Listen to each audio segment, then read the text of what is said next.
أعوذ بالله من الشيطان الرجيم.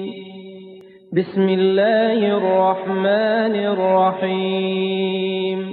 الحمد لله رب العالمين الرحمن الرحيم مالك يوم الدين إياك نعبد وإياك نستعين اهدنا الصراط المستقيم صراط الذين أنعمت عليهم غير المغضوب عليهم ولا الضالين.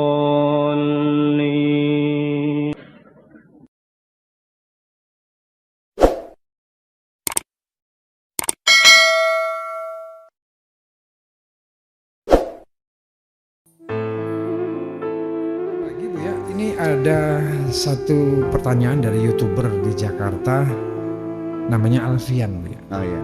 Ya, dari Alfian. Bagaimana kiat-kiat khusus untuk manajemen rasa nih Bu ya, agar lebih sensitif terhadap perasaan orang lain? Oh iya, itu pertanyaan bagus sekali.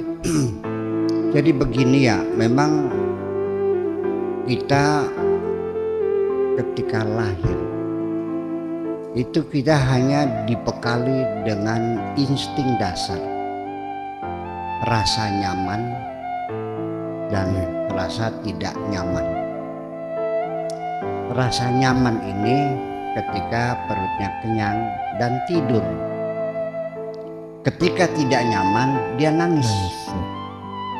Dari dua insting ini, insting dasar itu yang insting dasar. Lalu perkembangannya nanti dengan cinta, dengan emosi, dengan marah, dengan kecewa, itu adalah tumbuh dari insting bawaan itu, dari ghariza asliyah. Tetapi ketika nanti menjadi perilaku sehari-hari, itu namanya sudah ghariza juga, insting juga, tapi ghariza muktasabah, artinya insting yang hasil proses pendidikan. Kita secara insting mungkin nyaman hidup bersih, ya kan? Tapi siapa yang mengajari kita habis berak itu cebok? Itu pendidikan. Kalau dulu kita tidak dicebokkan orang tua, kita nggak cebok. Yeah. Ibnu Tufail itu membuat satu filosofis hipotesa. Seorang bayi yang tinggal di suatu pulau dan dipelihara oleh, ada Robinson Crusoe dan ada juga Ibnu Tufail. Karena yang melihara itu serigala, dia jalannya merangkak. Karena ghorizanya itu tidak ada proses edukasinya, ya asli itu aja. Ya. Kalau minta makan juga menjerit ke serigala. Robinson Crusoe juga mencoba untuk menggali insting dasar manusia seperti apa, ya dalam keterbatasannya. Saya tadi di dapur, saya tadi tuh masuk mungkin ya lama tuh, tahu nggak apa yang saya amati? Saya punya kucing baru melahirkan. Dia rupanya pengen makan, istri saya lagi di rumah sakit ini masih di sana. Saya buka sedang menyusui anaknya. Anaknya itu meronta-ronta ingin mencari susu. Rupanya nggak kena-kena, ibunya itu tuh muter-muter badannya sambil dipeluknya.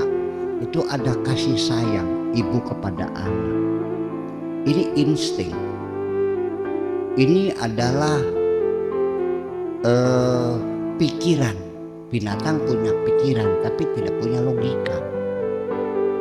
Ya, saya mengatakan bahwa baru saja cerita dengan Kak Maman ya, kegila-gila banget sih. Saya punya teman umur 50 tahun baru bisa bikin rumah. Terlalu kan? Ya. 50 tahun baru bisa bikin rumah.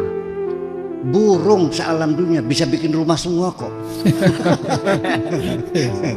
Tetapi rumah burung dari dulu sampai sekarang tidak pernah berubah.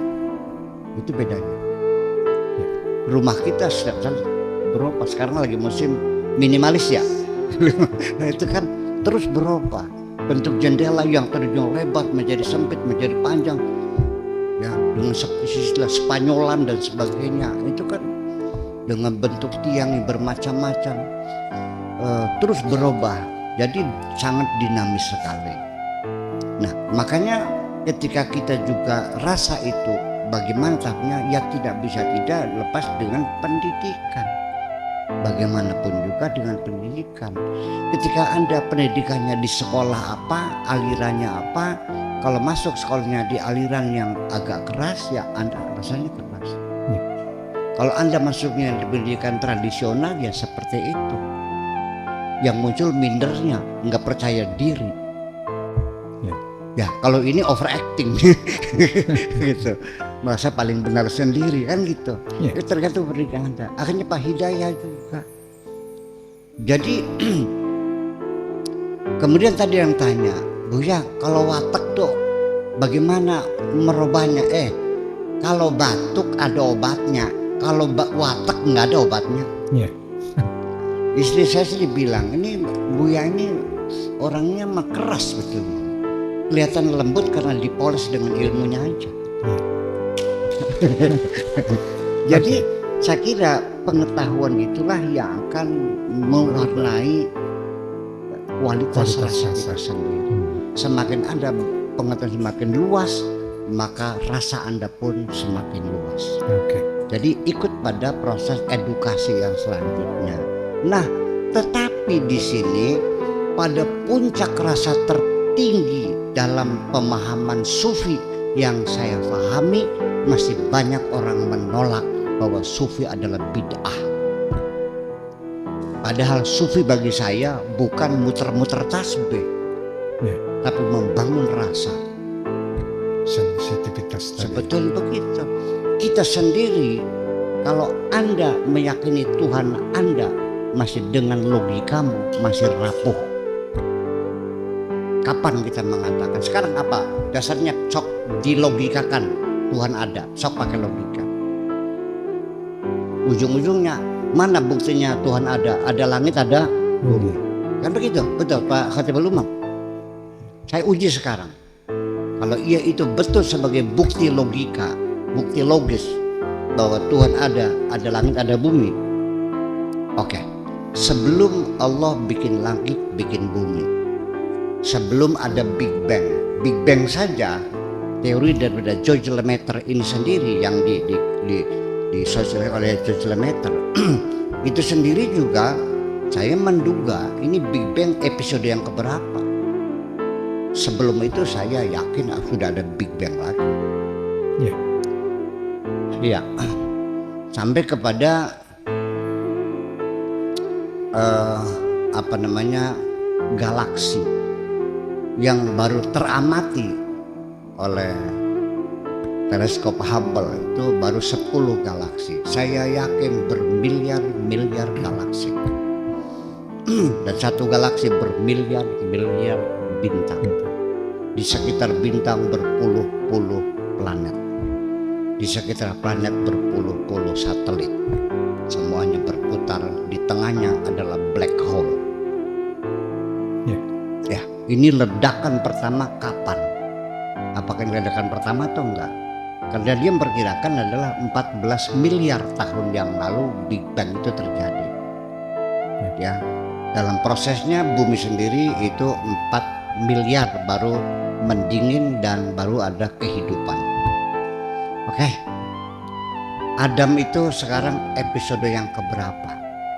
Nah, sebelum Allah bikin alam semesta, belum ada langit, belum ada bumi.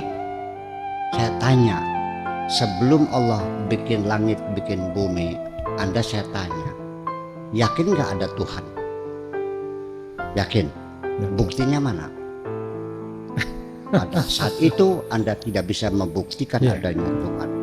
Logika Anda tumpul di sini. Dan nanti setelah kiamat digulung semuanya dan Allah mengatakan limanil mulkul yaum, siapa yang menjadi raja paling hebat sekarang?